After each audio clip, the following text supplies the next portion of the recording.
Hello all welcome back to our YouTube channel Malika Darelli vlogs. So ఈరోజు వచ్చి recipe అయితే సేమియా ఉప్మా. చాలా ఈజీ అండ్ టేస్టీగా అయితే రెడీ అయిపోతుందండి. సో ప్రాసెస్ అయితే చూసేయండి. ముందుగా ఒక ప్యాన్ తీసుకొని అందులో ఆయిల్ అలానే గీ వేసుకోండి. గీ మెల్ట్ అయిన తర్వాత అయితే తాలింపు గింజలు వేసుకోవాలన్నమాట, పోపు. దాని తర్వాత ఆనియన్, కరివేపాకు, పచ్చిమిర్చి వేసుకొని అయితే బాగా మగ్గనివ్వాలి. తర్వాత అయితే అల్లం, సన్నగా తరిగిన అల్లం అయితే వేసుకోవాలండి. వీటిని కూడా బాగా కలిపేసుకోవాలి. దాని తర్వాత అయితే పల్లీలండి. సో పల్లీలు మీకు ఎంత క్వాంటిటీలో కావాలనుకుంటే అన్ని వేసుకోవచ్చు, మీరు ఎంత చేసుకోవాలనుకుంటున్నారో.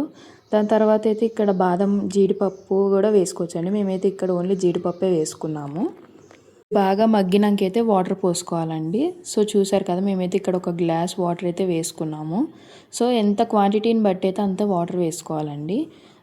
సో వాటర్లో అయితే కొంచెం సాల్ట్ వేసుకోనండి, టేస్ట్కి తగ్గట్టు సాల్ట్ వేసుకొని. సో చూస్తున్నారు కదా, ఆ విధంగా అయితే నీళ్ళు అనేది మరగాలి. దాని తర్వాత అయితే రోస్టెడ్ అండి, ఇవైతే మేము కొనుక్కొచ్చేటప్పుడే రోస్టెడ్ సేమియా అయితే తీసుకున్నాము. సో మీరు రోస్టెడ్ సేమియా లేకపోయినా కానీ మీరైతే వాటిని వేయించుకొని అయితే వేసుకోవచ్చు.